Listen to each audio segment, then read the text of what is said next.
In this video, I'm going to be going over the top 5 best cards for 500,000 MT or below in NBA 2K23 Myteam. So if you guys just want to know some of the best cards in the game for under 500k, I'll be going over the top 5. But if you guys want to see for a cheaper price, you guys can check out my top 5 cards for 25k, 50k, 100k, and 250,000 MT. But in case you guys got tons of MT to spend and you have like millions of MT and you want to know the best cards to spend it on, in my opinion, these are going to be the top 5 best cards for under 500,000 MT. So the first card I want to talk about is, in my opinion, the best point guard in the game, and that is going to be endgame LeBron. And we can actually see one here ending right now. We can see he's probably going to end for actually below 400,000. So 2 seconds left. I mean, yeah, 359.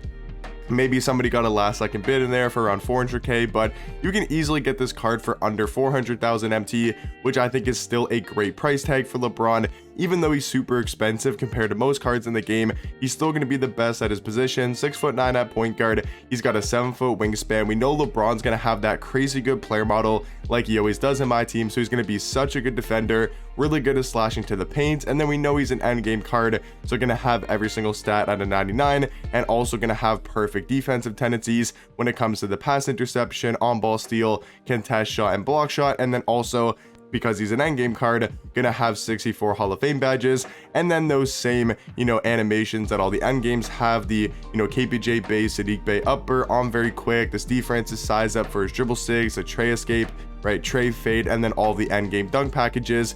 So yeah, I do think LeBron for under 500k is easily going to be a top 5, and it looks like he's just slowly dropping in price since he's dropped on Friday. But he's going to be the first card for under 500k. And the second card I wanted to talk about for under 500,000 MT, I do think is going to be endgame Shaq. Just an absolute dominant force at that power forward position, and I would say he's probably around like 300k, maybe a little bit more, maybe a little bit less. Really does depend when you're checking the auction house, but he's going to be a 7'1" power forward. But the big thing about Shaq is he's got a 7'7" wingspan, which is going to be super helpful. But the biggest thing about Shaq is how good of a player model he has in game, because once again, just like LeBron, we know he's going to have the 99 stats, we know he's going to have the perfect defensive tendencies, we know he's going to have every Hall of Fame badge, and then the same animations. So what it comes down to is not so much about that, it really comes down to his player model at the power forward position. And that's the biggest thing about Shaq, is the fact that his player model is so wide, and it's such a good player model that really helps him out on the defensive end and finish down low. So I do think Shaq is going to be a top 5 card for under 500,000 MT. But now to kind of mix it up from the end games, I wanted to throw in probably one of the best invincible cards in the game, and that's going to be the invincible Kristoff, who's actually fairly expensive. I think he's around like 350k, maybe 400k at most, maybe 300,000 MT at the least, kind of somewhere in that price range. But he's going to be a really good power forward card.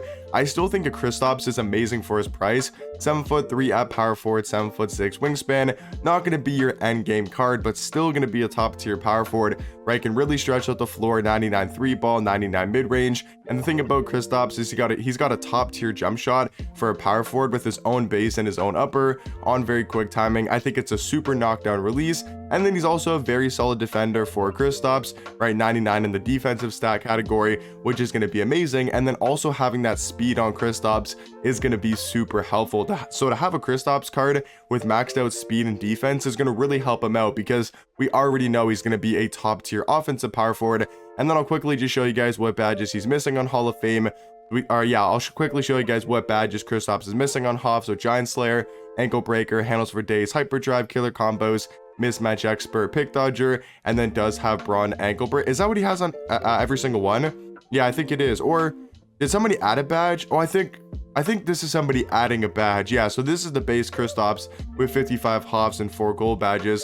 So let me just actually quickly check what gold badges he has, because I think that person did add 3 to Kristoff. So he has Killer Combos, Hyperdrive, Handles for Days, and Ankle Breaker on gold. So you want to maybe upgrade like the Handles for Days if possible, the Hyperdrive or the Killer Combos, just to make him a little bit better with the ball in his hands. But Kristoff, I still think is going to be amazing and a top 5 card for under 500,000 MT. But now going back to the endgame cards, I think we got to mention endgame Kevin Durant, who's about 300k, sometimes a little bit less, sometimes a little bit more. It really just depends when you're checking the auction house. But yeah, Kevin Durant, 6'10" at shooting guard. Just like LeBron, I think he's the best card at his position.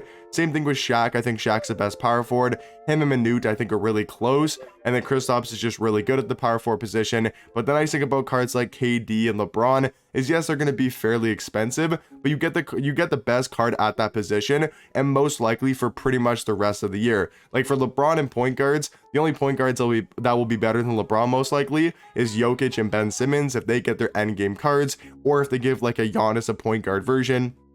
That's the only cards I can see better than LeBron when we're talking about PGs, but he'll be most likely a top 3 point guard for the rest of the year. So if you're going to spend, you know, 350k, 400k on a card, it's nice to know that you're going to get a top 3 card at that position for the rest of the year. And then you also do have Kevin Durant, who's 6'10" at shooting guard, 7'4" wingspan. So you know he's going to most likely be a top 3 shooting guard for pretty much the rest of the year, because who can they make better than KD? Maybe a Giannis at shooting guard could potentially be better. Trying to think of other shooting guards, and I can't really think of many that are 6'10" with a 7'4" wingspan. So that's why I think Kevin Durant for under 500k, a lot under 500k, is going to be a really good pickup. And then for that last final card, you know, number 5, I wanted to mention Bol. I'm not 100% sure if he's under 500k.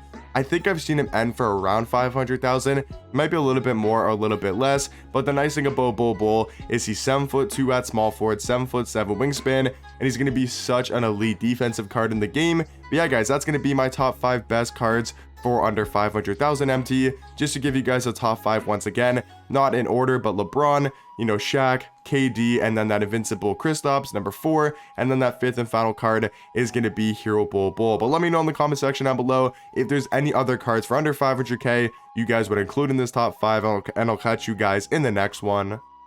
Peace.